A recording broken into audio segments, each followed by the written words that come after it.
remember if there are any singles on this album at all. They must have put out something. God knows I don't know what song it would have been. I don't know if it's one we already heard or something coming out. Maybe something will strike me. I'll be like, oh, that was a single. Silly me. Actually, there was an I Own It. Here it is. Title track, Blazing Hot, back with Boogie Down, Bronx BK Connection with Riff. That was the single. Aaron Hall is singing, ladies and gentlemen.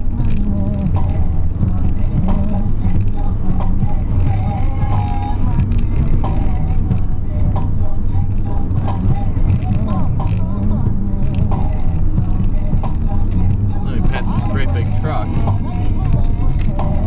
And this track's okay, it's kind of cool. It's kind of fitting. There's a similar vein, a theme going on with this album, you know. They're all kind of East Coast, kind of, you know,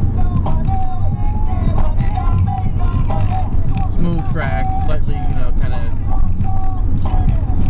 you know, they all sound like they're taken from mostly kind of old samples, except for that one 80s thing, you know, but still. I mean, as opposed to like Jewel of the Nile, which was all over the place, you know, like doing heavy metal guitars followed by Prince Marky D R&B. This is pretty consistent. I don't know if consistent is always a good thing, but it's kind of working here. You know how it's working? It's when some of his tracks, like this one, is kind of subpar, and like if I had heard this in the middle of Ain't a Damn Thing Change, I'd kind of be like, this is a weaker track. But because it just kind of blends smoothly in with all the rest, it makes it feel like it gives a whole solid feel, you know, and you don't really, you don't mind the dips so much. Once again, as much as, you know, almost all the songs sound better when Smooth B starts rapping, I think this album, it sounds like this album, all the tracks were made for Smooth B, and then Greg B just jumped on them. Like maybe, in fact, this was gonna be the Smooth B solo album. And then Select Records said, you know, no, we want Nice and Smooth, and if you don't get Greg Nice on every single song, then we're not giving you any money. That could be. Because all this kind of stuff really sounds, you know, really good for Smooth B. Tailor-made for him. Greg Nice just sounds like he's yelling on it. Aaron Hall sang for a long time there. Probably not going to make you listen to all that, but they just let him solo at the end and scat and do the hook over and over again, and they really should have cut that guy off for like a minute. He's like some well, okay, I mean, once again, it's kind of, you know, blending in with the rest of the album.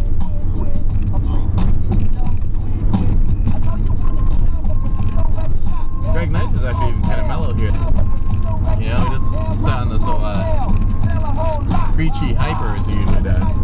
I think it's a good thing, especially for like this track. So much for that. Now he's right back into old school traditional Greg Nice mode. This is okay.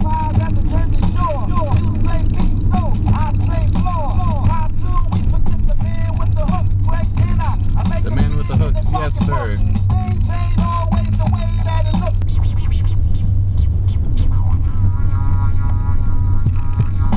Somebody's scratching. Is Teddy Ted still involved with these albums?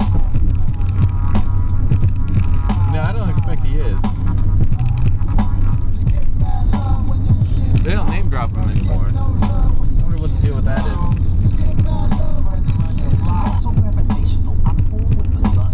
Kind of cool. This would be decent, you know, still wouldn't be one of the best tracks, but it would be okay for a Smooth B solo album.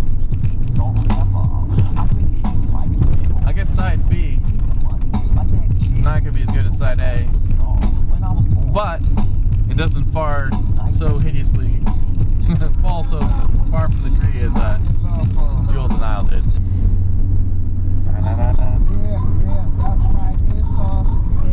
Can't wait, Spider needs new shoes. Okay.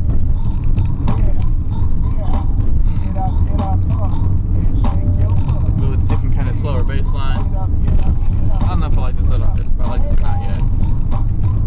And R&B.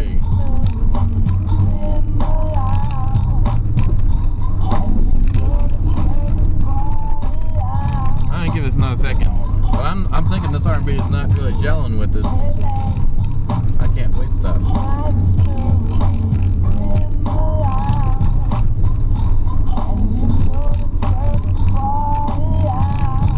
Yeah, this is not gelling. This sounds like elements of two different songs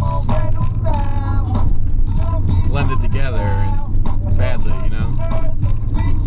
Like with some home DJ, it takes like a Wu-Tang acapella, Mariah Kelly acapella, and like a, you know, like a No Doubt instrumental or something, and throws them on top of each other. Like, look what I did! You'd never think these guys would sound good together, would you? And you're like, no. As a matter of fact, they don't. Like this right now, just the drum and the bass line and the rap sounds pretty good. All these elements they're throwing on there don't match. Kill all those off, you'd have an okay track. Yo! It's the rhymes. Oh, you know what? I kind of remember this. This is where they do Dweck, I think. I guess this is there. They couldn't get Busta Rhymes to do guest spot on their album, so they just kind of took a live clip, put that on there. So it's like, ooh, Busta Rhymes is on the album, because this, you know, mid '90s, this would have been like, you know, Busta Rhymes at big celeb time. Yada yada yada. It's not even Busta Rhymes rapping. Alright. So eventually he comes into Dweck here. Dweck Live. This is some serious album filler. We don't need this. I've arrived. Is this the last song? The Fade Off. This is it. So that's really some pretty filler. You got 4 songs on side B. Busta Rhymes intro, they count that as a separate track. And Dweck Live, 2 minutes 43. And let's just skip Guru's verse entirely. It might have been worth including, vaguely, if Busta Rhymes had done Guru's verse and it was like an interesting interpretation, but no. You know what? I mean, like, why do you want this? Just get Dweck, you know? This is just like trying to, hey, remember we're the guys who did Dweck, we're famous, so support us. Yeah, okay. Kind of a way to end the album, you know? End with a fizzle. But not bad. I still say this album over this album. There you go, fading out there. That's the end. That was short. Alright. So that's it. Nice and smooth road tests. Till next time, peace out. Final verdict. Which of these albums is the best? Emma. Oh! Blazing Hot.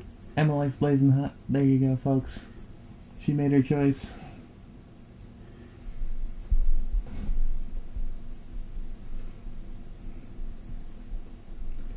Where's she going to next? What's your second choice? What's your second choice? The first album. And then what? What do you like after album number 1? Is it a tie? It's a tie between album number 2 and 3, you don't care? You like Blazing Hot, and you like the self-titled. After that, you don't care. You like that indie raw stuff, huh? You don't like the big mainstream Def Jam high-end production? Yeah. No interest in albums number 2 and 3, folks. Cats like Blazing Hot. Cats like the self-titled. There you have it.